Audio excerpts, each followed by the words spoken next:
nano boost there as well. Now it's going to be agility is getting the nano blade. Oh, he's going to dive right in. He takes out 3 members, looking for another one. Tracer Michael in a corner in a glass case of emotion. Run, baby, run!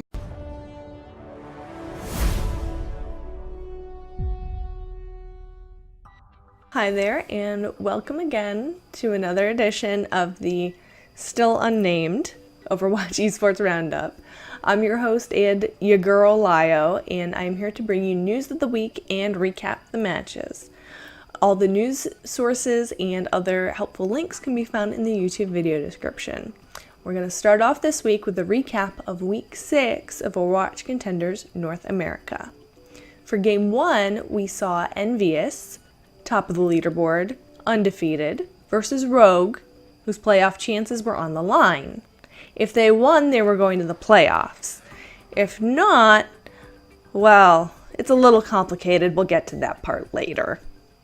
Rogue started off Map 1, Oasis, strong by picking off Taimu early in the fight and capping the point in the University.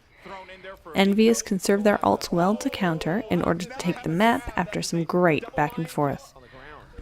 On Garden, AKM got some good picks early with Pharah, but Envious claimed the point. Rogue was able to flip it with a great Mercy Res from Unco to hold it, but in the end, the tanking power of Envy was just too much to overcome, and they claimed Map 1. On Map 2, Nambani, Envious started off with the defense. Nox dove deep for Rogue on Winston, shoving Envious's supports out of the way, allowing his teammates to clean up for the first cap. Envious was relentless, but AKM's tack visor cleaned up, allowing Rogue to push the cart to the end.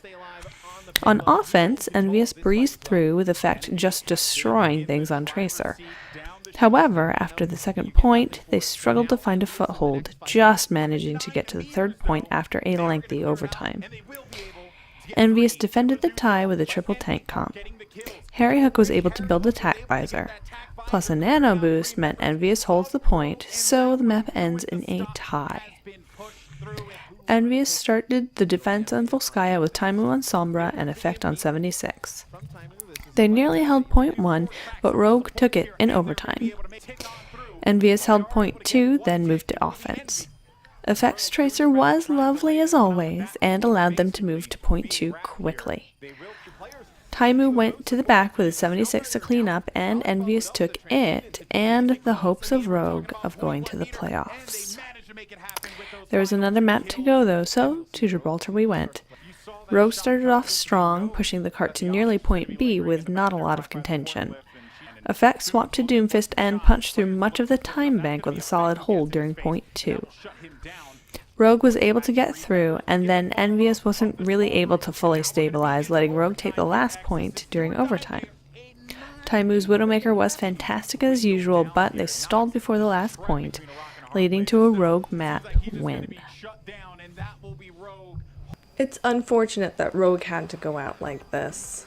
Their playoff dreams aren't quite dead yet, but for all intents and purposes, it's time to call the preacher. Envious has been undeniably strong all season, and on the bright side for Rogue, that means a really strong scene in NA going forward. Come on, Dallas! Saturday's second match saw FaZe Clan going up against Envision. This matchup seemed like the closest of the week on paper.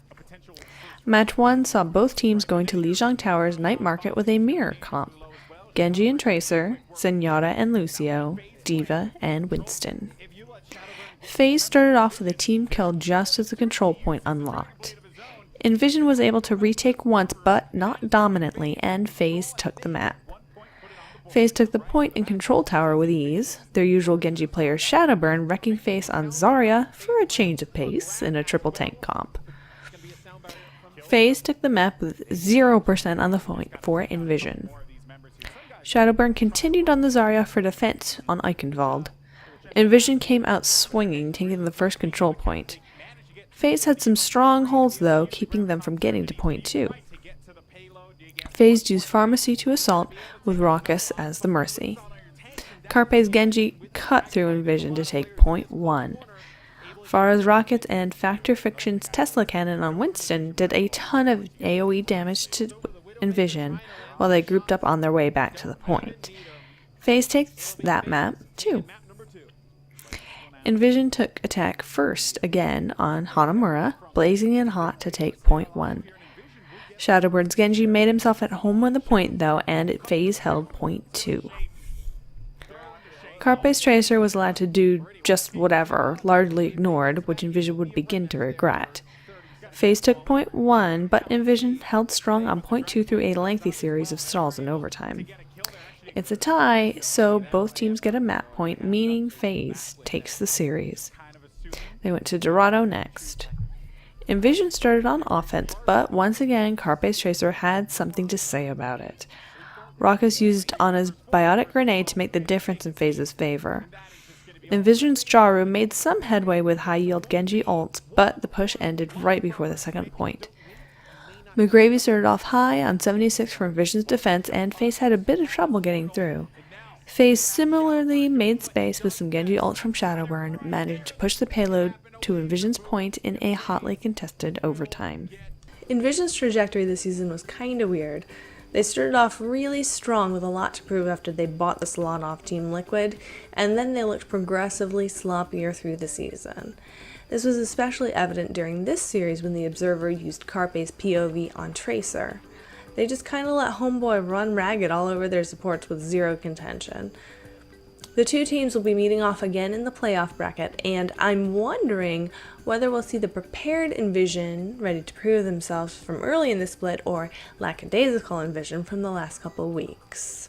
Sunday dawned with a match that finalized the bracket for the playoffs, and it's full-on caster math time. If FNRGFE wins this series, they go to the playoffs. If they lose, they could potentially go to map score, but only if they win 3 maps and still manage to lose. If they win exactly 4 more maps, they have to play a tiebreaker with Envision to decide the bracket.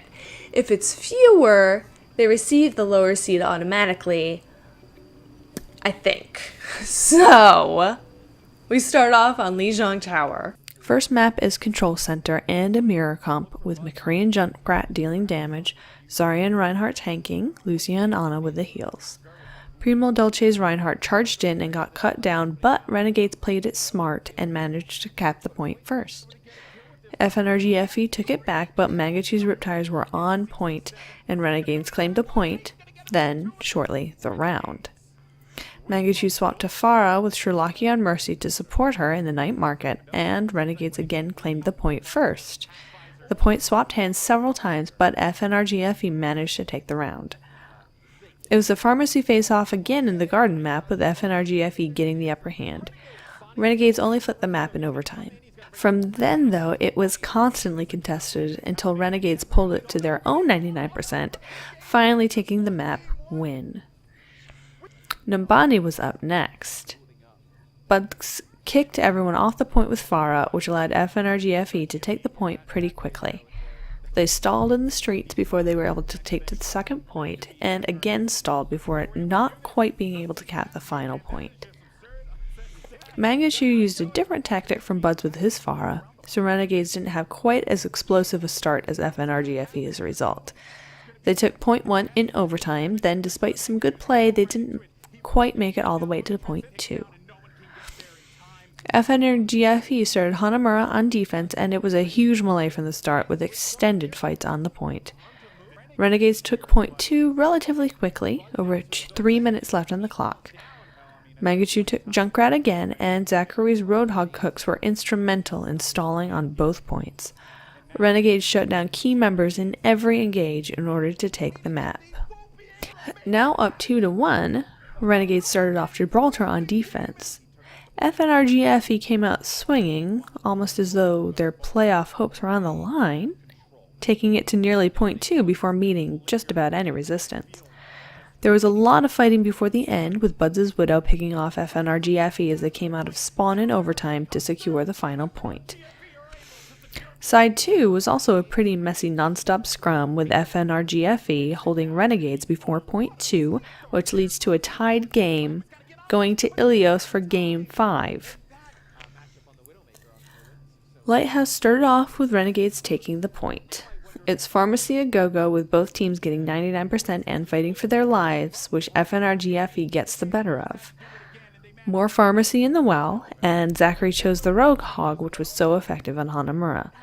Back to overtime, Zachary and Jesus on Tracer somehow managed to clear out most of FNRGFE to keep going, but in the end, FNRGFE takes the map and the final slot in the playoff bracket. I was super conflicted over who I wanted to root for in this matchup. It's a little condescending and definitely peak esports mom, but I am super proud of how Renegades played this week.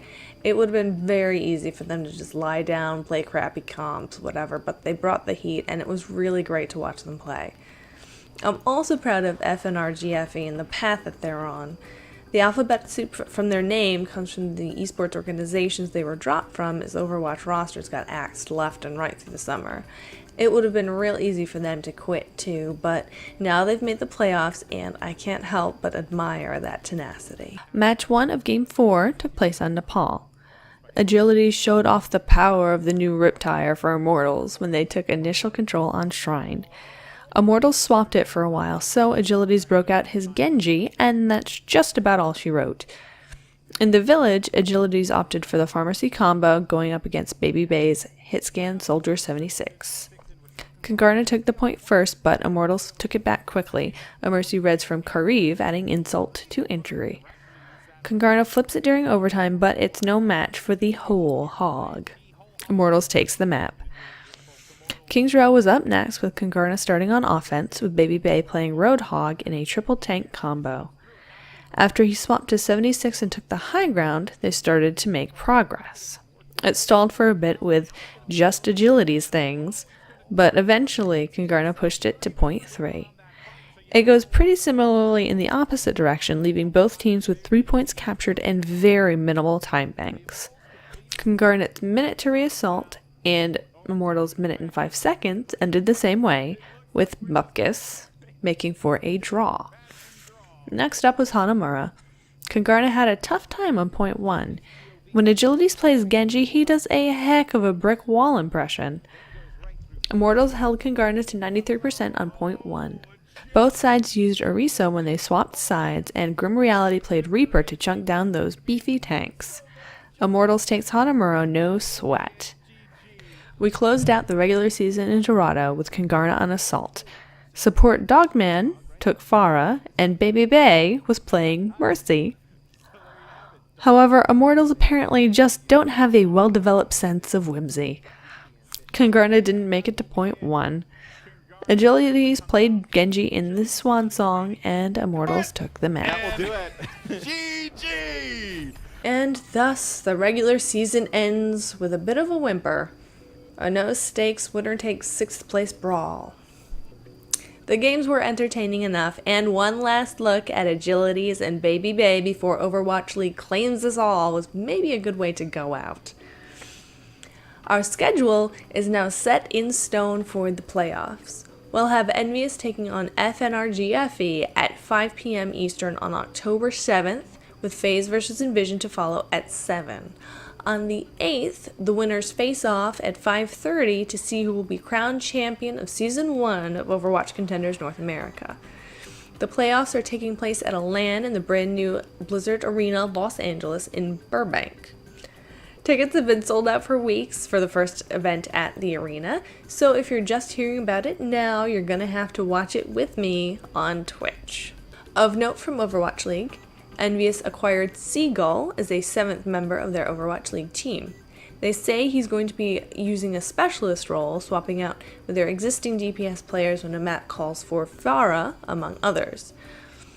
2 of my boys from FNRGFE look like they're making their way to Optic. CoolMat69 and Moomba are going to continue with their iconic tanking duo. Bring sunscreen though, Texas is very sunny. Speaking of sunny, a very late addition, the San Francisco team just announced their roster, and it is amazing. We already knew that NRG bought out Sinatra for a metric buttload of cash, and they retained IDDQD. Joining him will be Nomi, Sleepy, Dante, Doc, Nomi, and Baby Bay. And one last very, very late addition. The Shanghai team is now officially the Shanghai Dragons. So that's all for this week of the unnamed Overwatch Esports News and Highlights show. Catchphrase. I'll see you next time.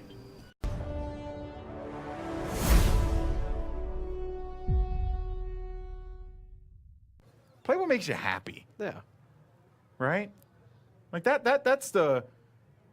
Overwatch right there, kids.